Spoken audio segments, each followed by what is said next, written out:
Hey everyone, and welcome back to the Deep Dive. Today we're going to be looking at AI, politics, and the role of those big tech figures, especially here in the US. Yeah, you guys sent in some super interesting stuff, excerpts from academic studies, articles, even some predictions about where democracy is headed. Definitely seems like everyone's thinking about this. Absolutely, and for good reason, all this stuff, the algorithms, what Elon Musk is saying online, it's all shaping how we pick our leaders and make big decisions as a society. Yeah, it's kind of mind-blowing when you stop and think about it. Oh, for sure. One thing that really stood out to me was how AI is being used in elections. Oh, yeah. I mean, we all know about data analysis and stuff. Right. But this is like next level. Oh, it's way beyond just crunching numbers now. Your sources are pointing to something called micro-targeting, where AI is used to target voters with crazy precision. Wow. One of your sources, a paper called The Algorithm Election, actually, uses the 2016 U.S. election as a prime example. Oh, yeah. Remember Cambridge Analytica? Oh, yeah. That was just the tip of the iceberg. Wow. Yes. So they were analyzing everything, social media, what you do online,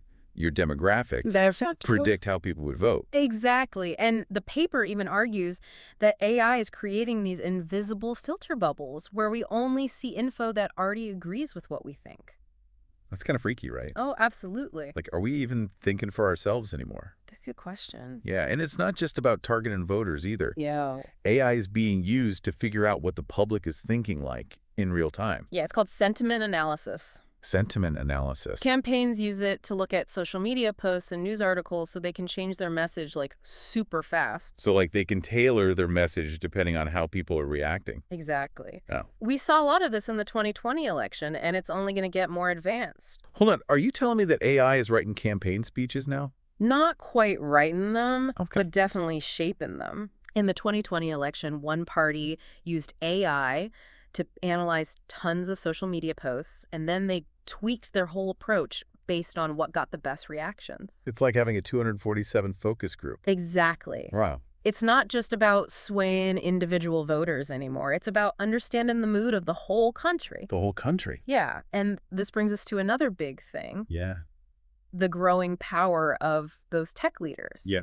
People like Elon Musk. Oh, yeah. They've become these huge voices in politics. That's for sure. Just by what they post online, they can totally change the conversation. It's crazy how one little tweet from Musk can send the stock market through the roof or crash it. Oh, yeah. Remember when he said he was building that Tesla factory in Texas? Oh, I do. It wasn't just business. It was a whole statement about American manufacturing and innovation. Absolutely. It was political. It was. And then there's the money. The political contributions. These tech leaders have so much money. Hey, dude. And they're using it to influence campaigns and what Yeah. policies get made. So you're talking about dark money, right? Mm-hmm. There's donations where we don't know where the money's coming from. Exactly. The sources are pointing to this as a huge issue with tech leaders. Yeah, it's scary. It raises questions about transparency and whether a few people should have this much power. For sure. One of your sources, an article from The Atlantic, suggests we need stricter rules around political spending by these tech companies and their CEOs. Okay, so we've got AI targeting voters, shaping messages, and then these tech figures using their platforms and their wealth to sway things. Right. It's like a whole new ballgame. It is. And most of us don't even know the rules. And that brings us to another crucial part of this whole discussion. Okay. The ethics of it all. Because with all this power comes a lot of responsibility. It does. And one of the biggest worries is about data privacy. Yeah. These AI systems are like giant sponges soaking up all our personal data. I had no idea how much data these AI systems are collecting. Yeah. It's kind of creepy when you think about it. Where is it all going? Who has access to it? That's the scary part. Yeah. We don't always know how it's being used or protected. Oh. Your sources highlight the risk of manipulation Okay. with AI crafting personalized messages that play on our emotions and biases. Like that micro-targeting from the 2016 election. Exactly. So it's not just about getting our vote. It's about getting inside our heads, figuring out what makes us tick, and then using that to control us. It's a valid concern. Yeah, it's a bit unsettling. It is. And the danger is that we become too reliant on these systems. Okay. We start trusting the algorithms more than our own judgment. Right. And that can erode those democratic principles of dialogue and debate. Okay, so we've talked about how AI is being used to target voters and shape public opinion. the growing influence of these tech giants and the ethical challenges around data privacy and manipulation. Yeah, That's a lot. it is. But is there anyone out there Yeah. who's even a little bit optimistic about all of this? Well, some experts do believe AI can be a force for good in politics, Really? especially when it comes to making elections more transparent and efficient. Okay. For example, some places are using AI to try to detect voter fraud or to make sure votes are counted accurately. Yeah. I mean, if AI can help make sure every vote counts fairly, that's got to be a good thing, right? Potentially, yes. Okay. But even with these positive applications, we can't forget about the risks. Oh, One yeah. of your sources, a report from the Center for Democracy and Technology, warns against rushing into these AI-driven election solutions without really thinking about the potential for bias and unintended consequences. So it's not as simple as good versus bad. No. There's a lot of nuance here. Exactly. And that's why it's crucial to have a real honest conversation about what role we want AI to play in our political system. Yeah, how do we even start that conversation? Well, it starts with all of us. Yeah. It starts with you, the listener. Okay. Are you actively seeking out different viewpoints? Uh-huh. Are you questioning the information you see online, especially when it confirms what you already believe? Okay. Are you willing to engage in respectful dialogue with people who have different views? I like that. These are essential steps if we want to navigate this new world of tech in a way that benefits everyone. That's such a good point. It's so easy to get caught up in the negativity, but we have to remember that there are real people with real concerns on all sides of this issue. There are. If we can't even talk to each other, how could we possibly find solutions that work for everyone? That's the question, isn't it? This is definitely something I'm going to be thinking about long after this deep dive is over. And it's not just about finding solutions. Okay. It's about deciding what kind of future we want to build. Yeah. What role do we want AI to play in our lives, in our society, in our democracy? It's like we're standing at a fork in the road, We are. and the choices we make today are going to determine where we end up. They will. So, deep divers, as we head into part 2 of this deep dive, Yeah. take a moment to think about it. Mm. What are your hopes and fears about AI in politics? What kind of future do you see? Because ultimately, the future of democracy in the age of AI is not set in stone. It's being written right now, and we all have a part in shaping that story. We do. Thanks for joining us on this deep dive. Yeah. We hope you found it informative and thought-provoking. Stay curious, stay engaged, and keep those brains firing. We'll see you next time. See ya. So we've been talking about how AI is really shaping things in politics. Yeah, it's a lot. It is, but Yeah. what's super interesting is how people are actually feeling about all of this. Right. Like AI is one thing. Yeah, But what people think about AI in politics is a whole other story. absolutely. And the sources you gave me, they paint a pretty divided picture. They do. Public opinion seems to be totally tied to people's political leanings. So, like, are you a liberal or conservative? Yeah, That kind of dictates how you feel about AI and politics. it seems that way. Okay, so let's break it down then. Okay. What about the liberals? Well, a Pew Research Center survey from your stat. Yeah. Shows that liberals tend to be more optimistic about AI. More optimistic, huh? Interesting. So what makes them so hopeful?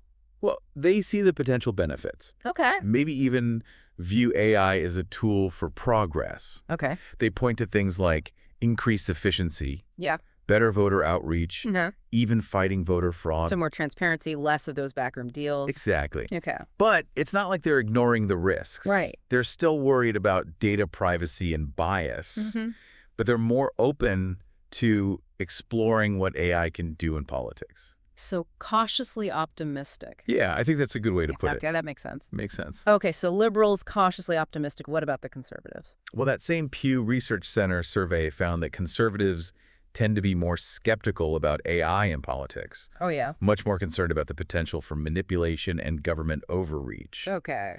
They see it as a way for the elite to hold on to their power. So they're worried about things like AI being used to silence people who disagree Yeah, or to push a certain agenda. exactly. They see AI as a potential threat to individual liberties and free speech. Okay. There's a real fear that AI could be used to manipulate public opinion and shut down any opposition. Wow. Okay, so it's all about control then. For some people, it is. Okay, and it's not just about politics either, is it? No, not at all. The sources you gave me talk about how economic anxiety is a big factor here too. Absolutely. Right. People are worried about losing their jobs. Losing their jobs. And that fear spills over into how they view AI in general. Oh, for sure. If you're worried about a robot taking your job, Right. you're probably not going to be thrilled about AI running elections either. That makes total sense. Right. It's like this underlying fear that technology is going to take over. Yeah. And that's making people distrust AI in politics. Absolutely. It's fueling that skepticism. Yeah, no wonder everyone's so divided. It's true. We're so polarized, stuck in our own little echo chambers that we can't even have a productive conversation about AI. Yeah, it's like everyone's just shouting their opinions. Right. No one's really listening. Exactly. So how do we get out of this mess? Well, a lot of your sources, Yeah. including a really insightful piece from the Brookings Institution, Uh-huh. they all stress the need for informed dialogue. For dialogue. We need to move past the fear and the hype Right. and have a real honest conversation about the benefits and the risks of AI. Okay, I love that. A conversation that involves everyone. Everyone. Not just the tech people or the politicians. Right, an honest conversation. But how do we even start that conversation Right. when we're already so divided? It's a big challenge, and it's Right. made even harder by those social media algorithms. Oh, yeah. They're already feeding us personalized content, Uh-huh. reinforcing what we already believe, Yeah. and making it even harder to see other viewpoints. It's like we're all living in our own little filter bubble. Exactly. Totally unaware of what's happening outside our carefully curated feeds. Yeah, so what's the solution? Right. How do we break out of these echo chambers and start talking to each other again? Well, it starts with you, Me. the listener. Okay. Are you actively looking for different perspectives? Okay. Are you questioning the information you see online? Yeah. Especially when it just confirms what you already think. Right. Are you willing to talk to people who see things differently than you do? Respectfully, of course. Respectfully, of course. Yeah. These are all crucial steps if we want to navigate this new world of tech in a way that works for everyone. That's such an important point. Yeah. It's so easy to get caught up in all the outrage, but we have to remember that there are real people with real concerns on all sides. Absolutely. If we can't even talk to each other, how can we possibly find solutions that work for everyone? That's the question. This is something I'm going to be thinking about long after this deep dive is over. It's important. It is, and it's not just about finding solutions, is it? No. It's about deciding what kind of future we want. Exactly. What role do we want AI to play in our lives, in our society, in our democracy? That's a big question. It is like we're standing at this fork in the road, Yeah, and the choices we make now are going to determine where we end up. they will. So as we go into the final part of this deep dive, Yeah. take a moment to really reflect. Okay. What are your hopes and fears about AI in politics? Mm-hmm. What kind of future do you see? Because ultimately, the future of democracy in this age of AI, Yeah. it's not set in stone. It's not. It's being written right now. Yeah. And we all have a role in shaping that story. So we've talked about how AI is changing the game in politics. Yeah, from targeting voters to shaping campaigns. We even talked about those tech giants and all the ethical questions around data and manipulation. Right. But the big question now is, what does all this mean for the future of democracy? That's the million-dollar question, isn't it? It really is. And your sources, they really highlight this idea that we're at a A crossroads. crossroads. Yeah, like AI could either make democracy stronger No. or it could really weaken it. Oh, wow. It's a powerful tool. And like any tool, it can be used for good or bad. It was like a double-edged sword. Exactly. So let's start with the good stuff then. Okay. How could AI actually make democracy stronger? Well, one of the most promising areas is transparency and efficiency. Transparency and efficiency. For example, blockchain technology. Blockchain?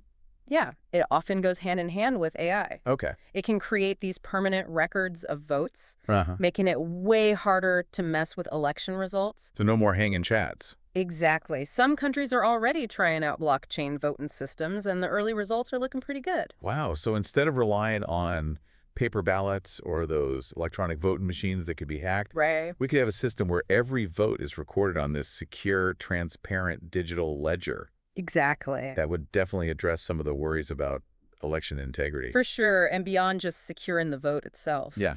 AI could make the whole process more efficient and easier for people to participate. Okay. How so? Imagine registering to vote is as easy as taking a picture of your ID on your phone, Okay. or voting from anywhere in the world through a secure online system. That would be amazing for people who can't easily get to the polls or who live overseas. Exactly. It could get way more people voting and make our democracy more representative. I like it. And what about access to information?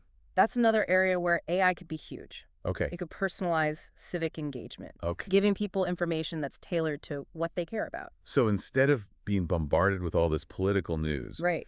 we could have these AI assistants that help us filter out the noise and focus on the issues that matter most to us. Exactly. That could make people more engaged and feel more connected to their communities and the political process. It's like AI could actually revitalize democracy. It's possible. But of course, we can't forget about the potential downsides. Right. All those ethical issues we talked about. Exactly. Data privacy manipulation.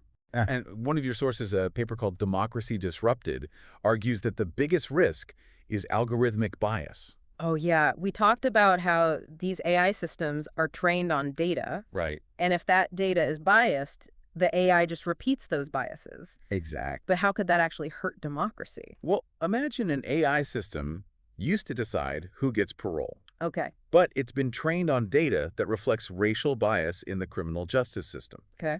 The AI could end up recommending that people of color get denied parole more often than white people, Wow. even if their criminal histories are similar. That's messed up. It is. So even if the people designing these systems have good intentions, Yeah. the algorithms themselves could perpetuate and even make existing inequalities worse. So it's not just about making sure the tech works, it's about making sure it works fairly for everyone. Exactly. We need safeguards to prevent algorithmic bias and make sure these systems are accountable to the people. That makes sense. And then there's the whole issue of manipulation and disinformation. Right. Those deepfakes. Exactly. We've already seen how AI-generated content can be used to spread lies and cause chaos. Yeah. Imagine a world where you can't tell the difference between real news and fake news, Oh, wow. where nobody trusts institutions or information anymore. That's kind of scary. It is, and as these technologies get more advanced, it's a real threat.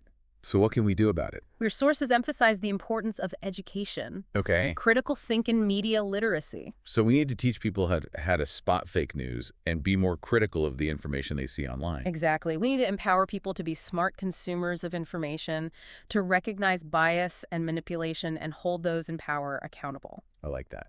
It's not just about controlling the tech. Okay. It's about giving people the tools and skills they need to navigate this new world of information. It's like we need a whole new set of digital literacy skills. Exactly. The future of democracy in this age of AI is really up to us. To us. Yeah, it's a choice we make every day with every click, every vote, every conversation.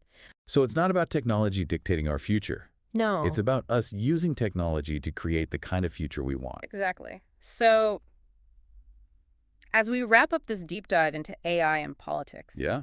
I want to leave you with this question. Okay. What role do you want AI to play in your future, in your community, in your democracy? That's a great question. It is, because the answer to that question is ultimately up to all of us. Deep divers, thanks for joining us on this journey into the world of AI and politics, Yeah, we hope you learned something new. and that you're ready to shape the future. Stay curious, stay engaged, and keep those brains firing. We'll see you next time on The Deep Dive.